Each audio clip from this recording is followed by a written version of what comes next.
אחי! זה אמיתי? מה זה?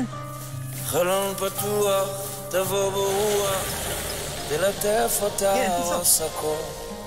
צריכים לזוז בזה, אני בטוח, לארוז לנוע, תוך כדי נבין לאן. חיכינו די, אז רק תגידי יו. יד ביד נשלב ונהיה לב פועם וציפור. רגע ברגע הולך. טוב, אמא לוקחים לנו את הטלפונים, אל תדאגי, בסדר? על חוף מבטחים תפתחי את ליבך, תראי איך ברגע הכל יחייך.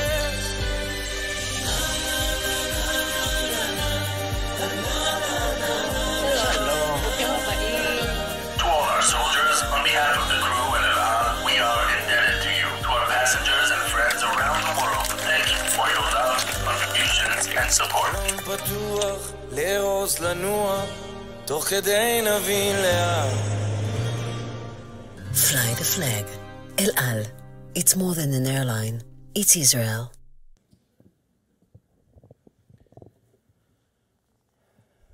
One year ago, October 7th, 2023, became a day of infamy and tragedy unlike any other before.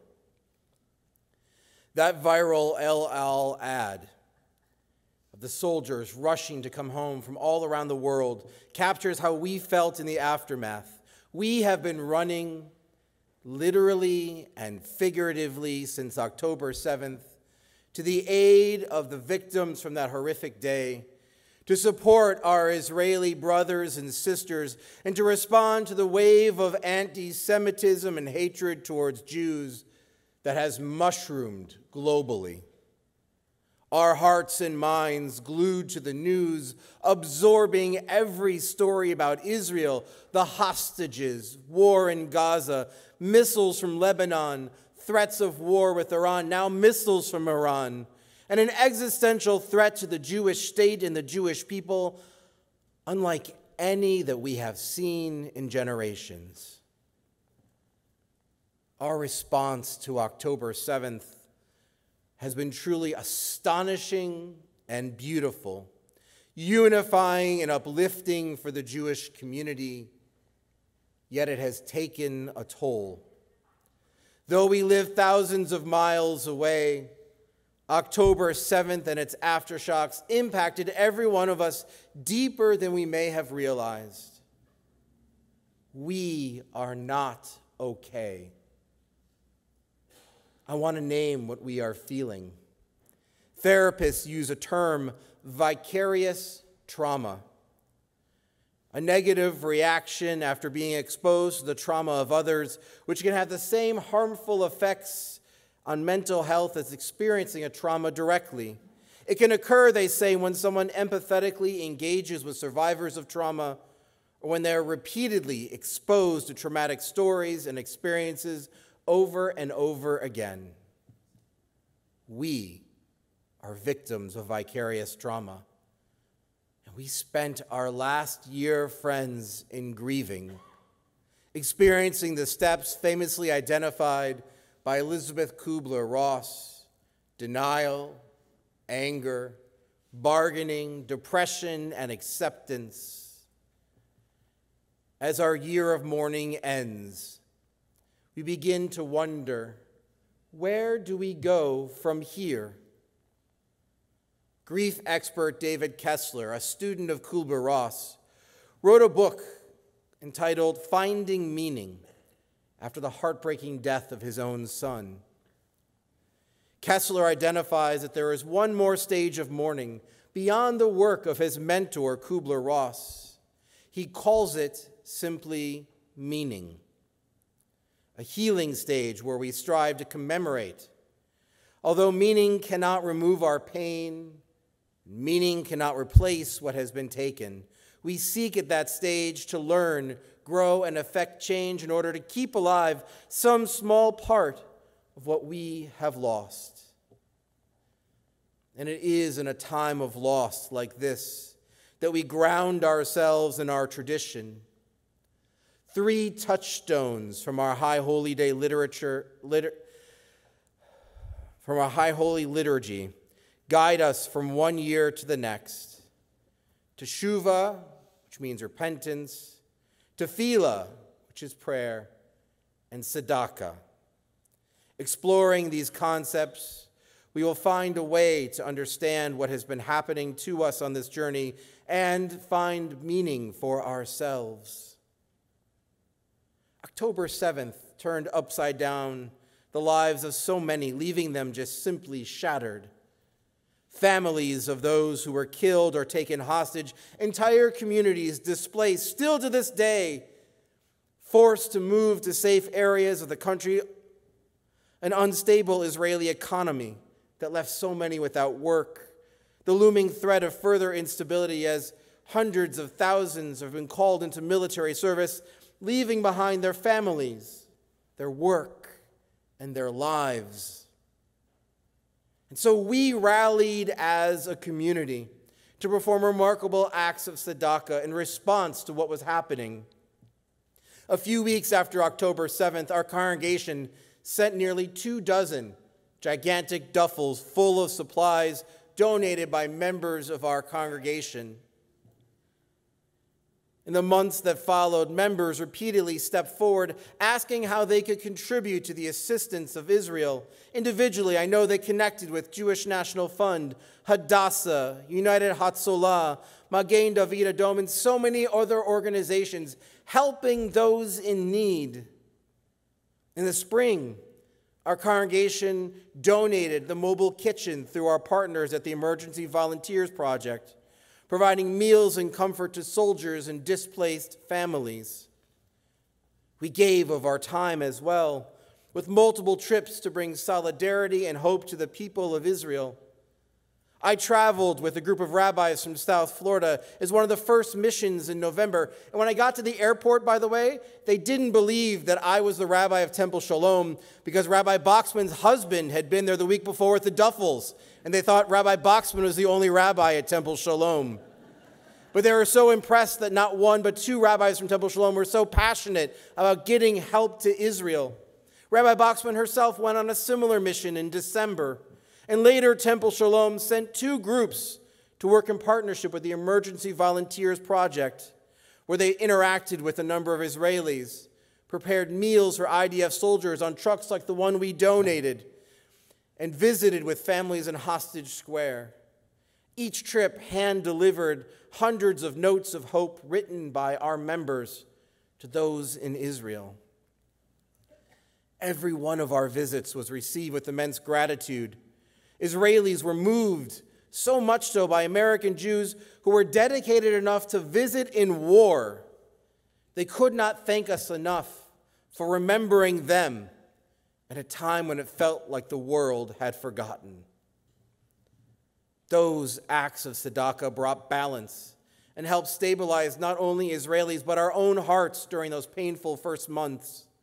We continue to find meaning by bearing witness to the impacts our gifts made on so many lives. You could see the emotion in the eyes and faces of these soldiers as they were recording a video to thank us for our first donations. While the sound and video quality doesn't work on these screens, there were tears in their eyes as they were expressing how much it meant to them that we were helping to protect them, knowing what was ahead. And it is vital that we continue to support and bring blessings to the people of Israel by giving generously of our time and resources. I know that there are so many meaningful causes that ask for our support. And while they are out there, only Israel and the Jewish community are uniquely connected to us. They don't draw from the broader community for support in the same way. When it comes to Israel, when it comes to our Jewish community and our Jewish institutions, from synagogues and summer camps to our Jewish Federation, who will support them if not us? The second part of our High Holy Day rubric is tefillah, which translates as prayer, referring to our intention and focus. specifically keeping Israel, the land, the state, and the people in our hearts. For this last year, we lived dual lives. As Jews, we could not cry enough tears after October 7th. We felt the pain, the sadness, anger, and shock alongside our Israeli brothers and sisters. Time and again, I heard people say this happened to them just because they were Jews, just because they were in Israel. And we felt it personally. Our social media feeds quickly filled up with stories and images reinforcing how we felt. And at first, the American media mirrored those same reactions and responses. We saw and heard words of outrage at the acts of terror from people across the world and calls to condemn those who had taken the hostages. But all too soon, our paths diverged. While we were still filled with sorrow and pain, stories about October 7 started to fade away, shifting from being a top story to only being mentioned when Israel would take action against their aggressors. As Jews, we felt isolation, living in a surreal world where so many around us somehow appeared oblivious to the pain that we were feeling. And yet, despite that, we knew we could not lose focus. Our hearts needed to stay connected with those in Israel. As a community, we kept our Israeli brothers and sisters in our prayers every time we have been here to pray. We've had this image of the empty Shabbat table waiting in Hostage Square for those unable to be with their families, set lovingly each week with candles, wine, challah, praying that someday soon their loved ones could rejoin them. This is where the table began. Now, sadly, some of the chairs have signs not only for those returned, but for those who will never again sit at the table with their loved ones. Here in our worship, we offered prayers on behalf of the soldiers in the IDF. We've been honoring the memory of individuals killed on October 7th every week, telling their names and stories as part of our Kaddish rituals, and we have those hostage posters in our lobby. In the winter, we had survivors from Kfar Aza who were here to share their stories personally of heartbreak, heroism, and sorrow. Our dedication, our focus, has enabled us to push through the loneliness of our dual reality as Jewish Americans. And now, as the calendar year shifts, we find meaning by staying faithful to the victims of October 7, those who remain in captivity and the many who are still displaced because of violence from Hamas and Hezbollah in the south and from the north. In addition to maintaining our personal devotion to remember, it's important to find ways to keep the plight of the victims and hostages in this awareness of society around us. Prior generations have done this before. Author Michael Bond saw the Jewish children arriving in London as refugees wearing name tags and care messages during World War II. He was so upset by their tragic circumstances and what was happening in Nazi Germany that Bond created a character to help others be sympathetic towards those children. You know this character, Paddington Bear, who arrived with a tag around his neck and instructions to please look after him. We can honor the memory of the victims and hostages in our own ways, using our circles of influence to post the names and photos of those being held captive and those who have been killed. Put it on your social media when services are done. Make it impossible for others to ignore what you are doing. Explain that you are fulfilling your obligation to give meaning to their lives by not letting the world forget the tragedy. And then go beyond your immediate circle. Write to our local, state, and national leaders. Emphasize that we have not forgotten those hostages in Gaza, nor those whose fate is unknown. Remind them that Hirsch Goldberg Poland, an American citizen, was held hostage and killed by terrorists. Every single American ought to be praying and mourning with us. We act to bring balance through tzedakah. We stay focused with our tefillah, and we still strive for teshuvah, a return. What does that mean to return? Though it now feels distant, the months before October 7 were a dark time of division for the Jewish people. Proposed changes in the Israeli Supreme Court created rifts in Israeli society and sparked daily protests with tens of thousands in the streets. In America, our Jewish community fragmented over disagreements between Jews on politics, Israel, religious differences. Many pointed out the dangerous similarities at that time and the intra-Jewish fighting that led to the destruction of the Second Temple and our great diaspora 2,000 years ago. And then everything changed on October 7th. Faced with an existential external threat, our Jewish world turned on a dime. Jews everywhere put our arms around each other's shoulders in solidarity. We returned to the value of community and unity. We became Am Echad im Lev Echad, one people with one heart. Groups in Israel that had been organizing protests became service providers for those who had lost their homes and loved ones. Across the world, Jewish communities united, Jews from all denominations standing together. Our unity gave us strength, comfort, and hope during those dark hours. And as the immediacy of the tragedy recedes, it is critical that we continue our return, holding on to the values that have helped us during this time: community, solidarity, and unity. Divisiveness between Jews in Israel or in America only emboldens those who hate us. That is not to say there must be uniformity among Jews. It's important to note that we've never been monolithic. Our diversity, from tribal separations in the Bible to the modern streams of Reform, Conservative, and Orthodox, give us color and depth and beauty as a people. But those differences cannot be the focal point. Instead, we must strive to emphasize that we are one people as our primary value. This includes returning to a time of kavod, respect between all Jews. We cannot tolerate Jews denigrating other Jews, whether they are putting down us personally or someone else who is Jewish. As one people, as an act of disrespect if a Jew refuses to enter the home or synagogue of another Jew. Silence in those situations is complicity and allows a vicious cycle of internal strife among our people to continue. We don't have to agree, but we cannot tolerate those who want to add to the hatred already pressing on us from the outside.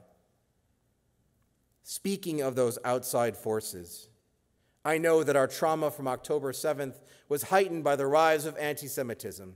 I have said this before, and it bears repeating.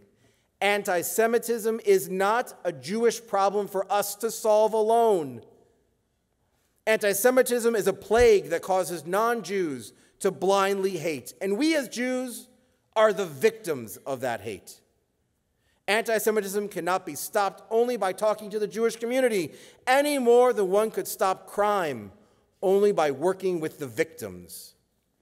We know we must engage with those around us, even here in our greater Naples area, those who are sitting silently on the sidelines, providing for them a reality check with insights into the experiences that their Jewish neighbors and friends are encountering. Not all are blind, but too many have stayed quiet. And we need to be educating and empowering our community to stop hate. So help us return to a world without anti-Semitism by talking to your friends and organizing others in your community. In the spring, a group of families from Quail West invited me to come and talk with them about anti-Semitism and anti-Israel hatred. I'm available. Let me know. I will come to help you if you want to organize conversations in your neighborhood. To start with the grassroots, empowering Jews and non-Jews to all be voices against hate.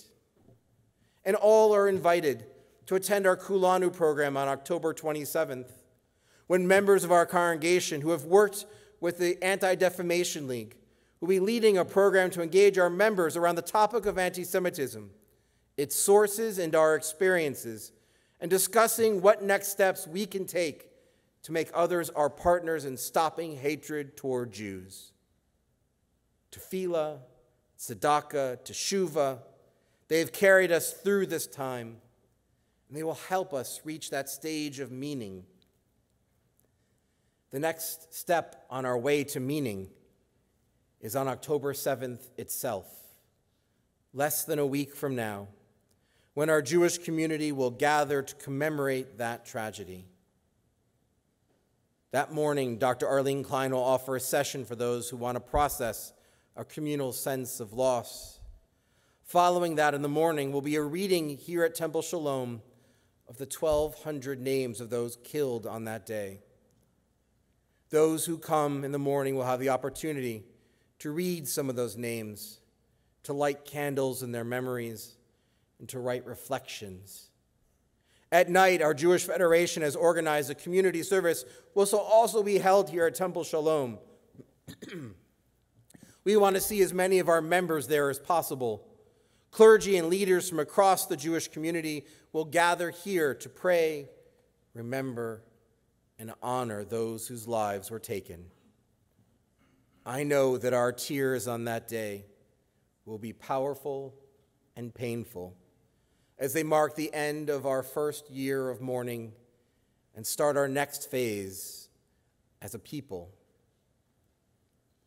Rabbi Jonathan Miller, no relation, notes that though it is too soon for true optimism, that is, the belief that things will get better, he reminds us that as Jews, we can never abandon hope. We remain steadfast in our belief as Jews that things can get better. That's one of the many reasons why the national anthem of Israel is Hatikva, the hope. We look forward to the day when we can add October 7th to our collective narrative, to be able to place it alongside Passover, Hanukkah, Purim, and even the founding of the state of Israel, times when we prevailed against impossible odds to defeat all those who sought to destroy us, and victoriously said afterward, Am Yisrael Chai, the people of Israel still live. Until that time, we will continue to move ahead, buoyed by that sense of hope. At a time of uncertainty, we understand the power of being one family. This holy community is here for us, enabling us to do more as a congregation than we could ever do individually, multiplying our strength and giving us the comforting knowledge that we are not alone. Together, our acts of tzedakah will continue to provide light for the Jewish people and Israel in every hour.